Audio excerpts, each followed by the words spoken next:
My name is Sierra Chastity Annette King, and I am an artist, archivist, and a curator here in Atlanta, Georgia.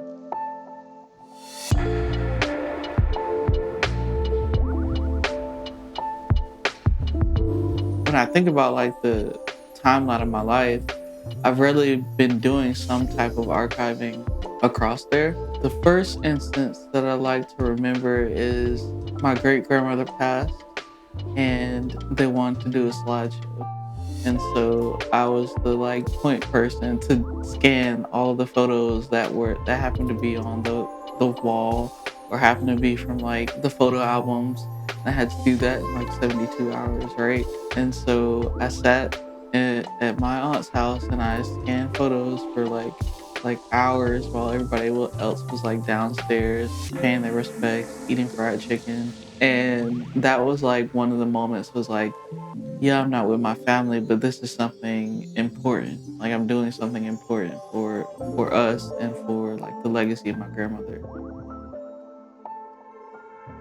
There was a point in time in my life where like I didn't want to be documented. Like I didn't want to be like seen, or I didn't want to like document my life in a way. But I think it was a deeper question to say that why, like asking yourself why, or asking yourself like what is that particular barrier of me documenting this moment? Do I want to forget it? Is there like a protection that my body is trying to protect me from to be able to like forget this later on, right? So I think it gets into kind of like a psychological thing to where is that like there are people that are really good at just like documenting all the time, like just doing like pulling out their camera, writing, journaling, making their friends take photographs of themselves.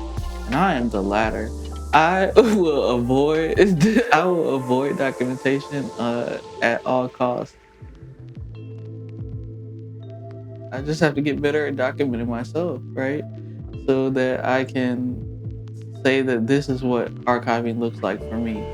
Because it can look like something totally different in another person or in another iteration of someone else's job. But to truly express that, I think that I have to get over that anxiety of documenting myself more frequently and say that okay, this is what documenting looks like in my practice, and this is what preserving looks like in my practice, and this is what archiving looks like in my practice, so that they have no other definition um, to come to the work with, because I can give them a formal definition of archiving, but how it works inside of my practice, where it's that like I can take a photograph, I can make that photograph, print that photograph, but then also I can investigate that photograph, reinvestigate that photograph, take the objects out of that photograph and place them back into a space.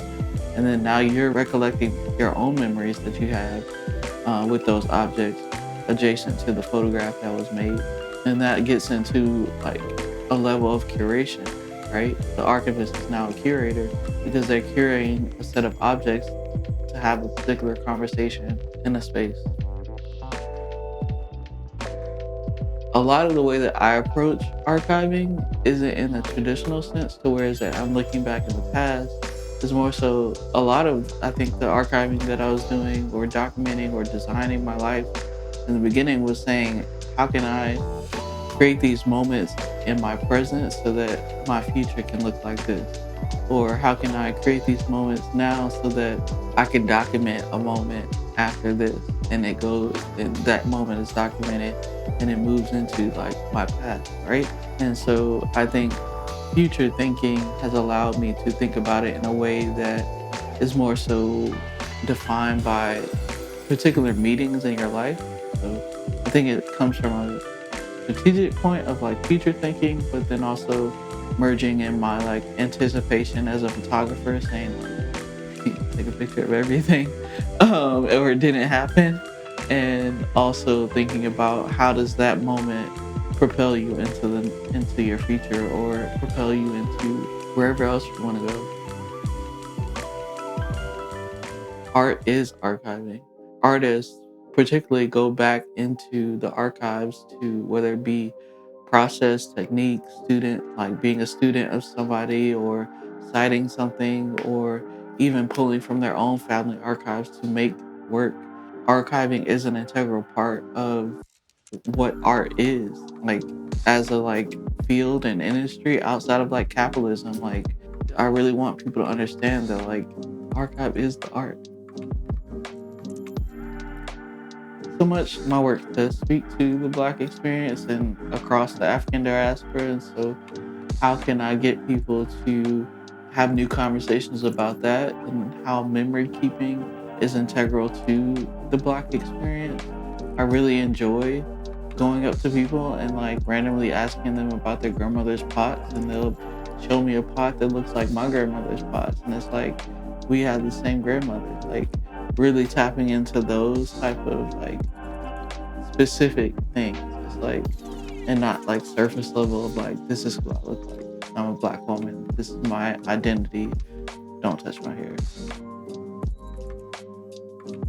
I have a Nikon D800 and a 50mm Nikkor lens, and those are my main documentation tools. But everyone has an iPhone, and so don't be afraid to document in ways that are non-traditional. Like, be okay with like experimenting with different forms of documentation.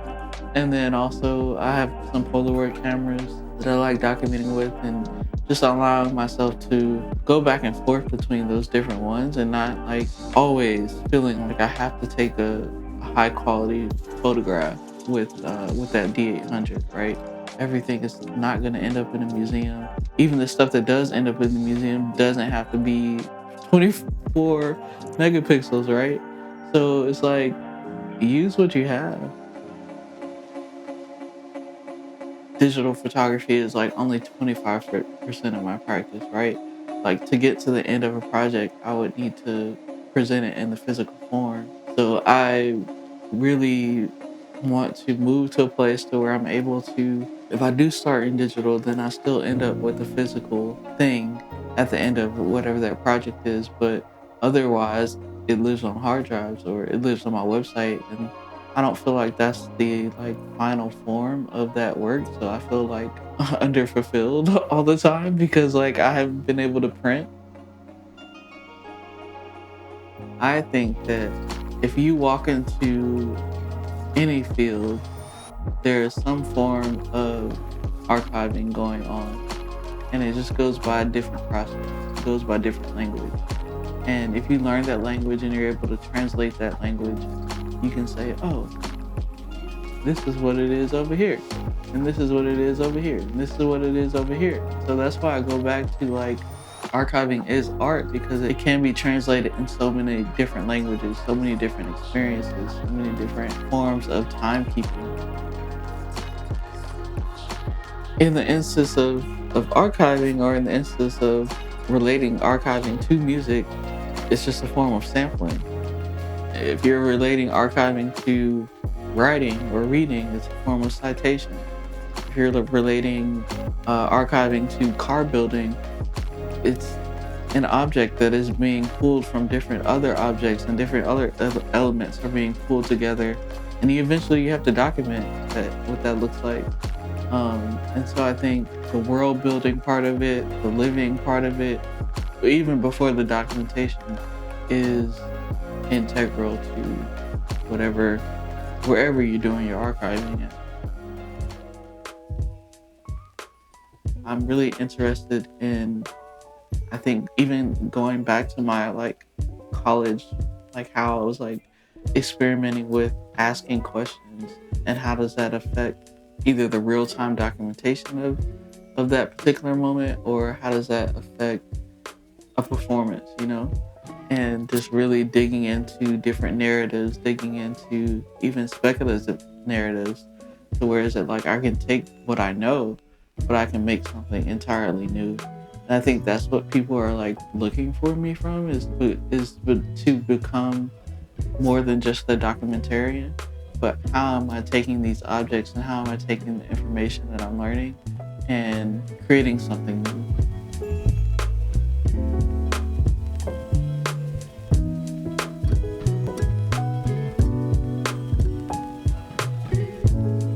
My name is Sierra Chastity Annette King, and I'm an artist and an archivist, and this is my voice, and this is my life.